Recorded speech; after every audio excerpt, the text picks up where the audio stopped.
শহীদ আত্মার মাগফিরাত করব। আয় পাক পরওয়ারদিগার আলম রব্বুল আলামিন, তুমি তাকে জান্নাত নসিব করো, আমিন। আলহামদুলিল্লাহ, আপনাদের সামনে অল্প সময়ের জন্য আমি বিনীত অনুরোধ করবো আমার মুরব্বী প্রবীণ জাকের ভাই, যার হাত দিয়ে আমরা অনেক কিছু শিখেছি, সেই রংপুর জেলা থেকে আগত আমার মুরব্বী জাকের ভাই সালে ভাইকে কিছু বলার জন্য। আসসালামু আলাইকুম ওয়া রাহমাতুল্লাহি ওয়া বারাকাতুহু। আল্লাহ পাকের দরবারে আমরা শুকরিয়া আদায় করি, অত্যন্ত ফজিলতপূর্ণ একটা অনুষ্ঠানে মরহুম নুরুল ইসলাম ভাইজানের জানাজায় উপস্থিত হতে পারে আল্লাহ পাকের দরবারে আমরা শুকরিয়া আদায় করি। সকলে বলে আলহামদুলিল্লাহ। সাথে সাথে নবীজিকে দরুদ ও সালাম পেশ করতে হয়। যে মজলিসে নবীজির উপর দরুদ ও সালাম পেশ হয় না, কিয়ামতের দিন সেই মজলিসটা উল্টা পাল্টা সাক্ষ্য দেবে। অতএব হাউস মহব্বতের সাথে আমরা দরুদ ও সালাম পেশ করি। সকলে বলি সাল্লাল্লাহু আলাইহি ওয়াসাল্লাম। অ্যাড্রেসিং এ যাচ্ছি না, ভূমিকায় গেলে সময় থাকবে না। ভাইজান নুরু মাস্টার সম্পর্কে আমি যা জানি, আজ থেকে 50 বছর আগের থেকে তার সঙ্গে আমার সুসম্পর্ক। একদিকে উনি বদনগঞ্জ উচ্চ বিদ্যালয়ের শিক্ষক ছিলেন, একজন আদর্শ শিক্ষক ছিলেন, পাশাপাশি বিশ্ব জাকির মঞ্জিলের উত্তরবঙ্গের ইনি প্রধান খাদেম ছিলেন। তেনার খেদমতের কষ্টকর খেদমত সম্পর্কে বলাই যাবে না, অবর্ণনীয় খেদমত করতেন। সেই পঞ্চগড় থেকে গরুর পাল অসংখ্য জাকিরদেরকে সঙ্গে নিয়ে পদব্রজে হেঁটে হেঁটে বিশ্ব জাকির মঞ্জিলে উপস্থিত হতেন। পড়েন সুবহানাল্লাহ। উনি ছিলেন চিফ, আমি ছিলাম ডেপুটি চিফ। আমি যখন হাঁটতে পারতাম না, তখন উনি আমাকে ট্রাকে বা মোটরে উঠে দিতেন। 20 মাইল 30 মাইল পর পর একটা মঞ্জিল।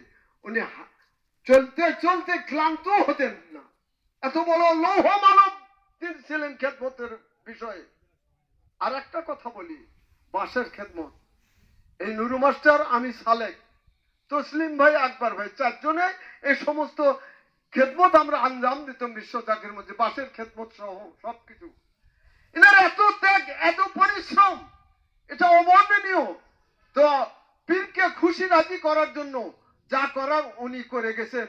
আজকের মজলিস থেকে তেনার জন্য আমরা আল্লাহর কাছে, আল্লাহ পাকের দরবারে শুকরিয়া আদায় করি। আবার বলি আলহামদুলিল্লাহ। আল্লাহ পাক ওনার জন্য জীবনের পঞ্জীভূত সমস্ত গুনাহ খাতা মাফ করে দিয়ে বিশ্ব জাকির মঞ্জিল, বিশ্ব অলির খেদমতের গোলামির কারণে ওনাকে নিষ্পাপ করে মাসুম করে কবরের জন্য আল্লাহ পাক মঞ্জুর করে নেন, এবং ওনাকে আল্লাহ পাক যেন জান্নাতের মেহমান হিসেবে কবুল করেন। সকলে আল্লাহ আমিন। এই বলি শেষ করছি। আসসালামু আলাইকুম ওয়া রাহমাতুল্লাহি ওয়া বারাকাতুহু। বেটা কই গেছে? পারিবারিক একজনকে বলি দিই। হাই স্কুলে হেড স্যার আসছেন? জি স্যার, একটু সামনে আসলে ভালো হতো স্যার। সম্মানিত সুধী, যিনি আমাদের মাঝে মানুষ গড়ার কারিগর হিসেবে আমাদের তৈরি করেন, আমার শ্রদ্ধ স্যারকে কিছু বলার জন্য অনুরোধ করছি। আসসালামু আলাইকুম। মাইয়াত দীর্ঘদিন বদরগঞ্জ মডেল ভূম উচ্চ বিদ্যালয়ে শিক্ষকতা করেছেন, নিষ্ঠার সঙ্গে দায়িত্ব পালন করে গেছেন। উনি আমারও শিক্ষক। আমি আজকে হয়তো স্কুলের হেডমাস্টার হয়েছি, কিন্তু আমি হেডমাস্টার হয়ে আসার পরে ওনাকে আমি পাই নাই, কিন্তু ওনার ছাত্র ছিলাম ডাইরেক্ট আমি। ওনার আদর্শ, ওনার টিচিং আসলেই মনে রাখার মতো। এই মেয়েতে আমরা আজকে হাই স্কুলের পক্ষ থেকে সকলের কাছে দোয়া কামনা করতেছি, সকলে তার জন্য দোয়া করবেন, এই আশাবাদ ব্যক্ত করে সকলের সুস্বাস্থ্য কামনা করে আমি এখানে শেষ করছি। সকলকে ধন্যবাদ। আসসালামু আলাইকুম। জামাই কোথায় গেছে ভাই জানা? আপনি বলেন, সময় যেহেতু শেষ হয়ে গেছে, আমি এবার মূল্যবান দু একটি কথা বলার জন্য অনুরোধ করছি।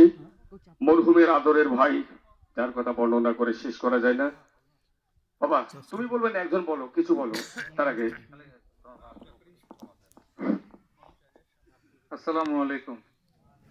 আমার শ্রদ্ধেয় পিতা মরহুম নুরুল ইসলাম মাস্টার সাহেবের আজকে জানাজা আমরা শরীক হয়েছি। আমি তার দ্বিতীয় সন্তান। আমরা 4 ভাই উপস্থিত রয়েছি। আমার বাবা জীবিত অবস্থায় যদি ওনার জানা এবং অজান্তে কাউকে কোনো দুঃখ দিয়ে থাকে আপনারা ক্ষমা করে দিবেন। আর যদি কারো কাছে কোনো পাওনা দাওনা থেকে থাকে সেটা আমাদের জানাবেন, আমরা পরিশোধ করার জন্য সচেষ্ট থাকবো।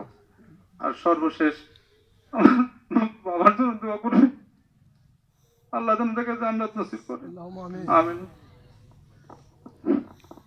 সম্মানিত উপস্থিতি, আসসালামু আলাইকুম। সময়ের স্বল্পতার জন্য বা রোদের জন্য আমরা সময় নেব না, রাত 3টায় আমরা জানাজা শুরু করব। মরহুম আমাদের সামনে যিনি আছেন উনি আমার ছোট বড় ভাই। আমরা 4 ভাই 5 বোন, তার মধ্যে এক বোন ইতিমধ্যেই ইন্তেকাল করছেন। ভাইদের মধ্যে উনি আজকে আমাদেরকে ছেড়ে চলে গেলেন সৃষ্টিকর্তার ডাকে।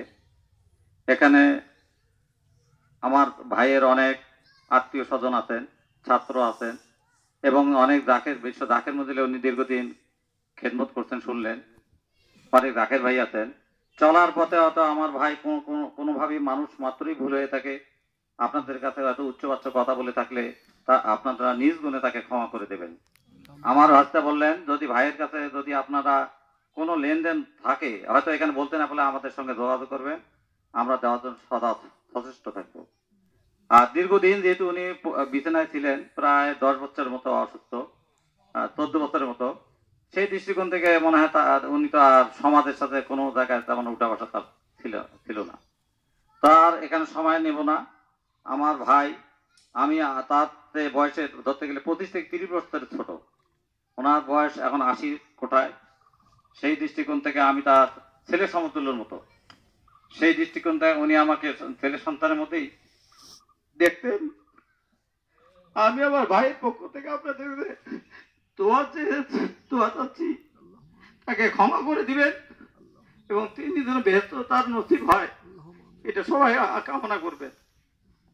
আমি আর বেশি কথা বলবো না, আর সেটা পরে হবে। এখন আমার এখানে মরহুমের ভাগ্নে আছেন মাওলানা মোস্তাকুর রহমান, উনি কাঁচাবাড়ি জামে মসজিদের পেশ ইমাম।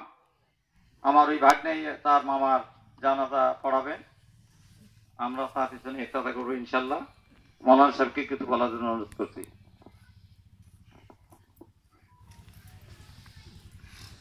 নাহমাদুহু ওয়া নুসাল্লি আলা রাসূলিল কারীম। আউযু বিল্লাহি মিনাশ শাইতানির রাজীম।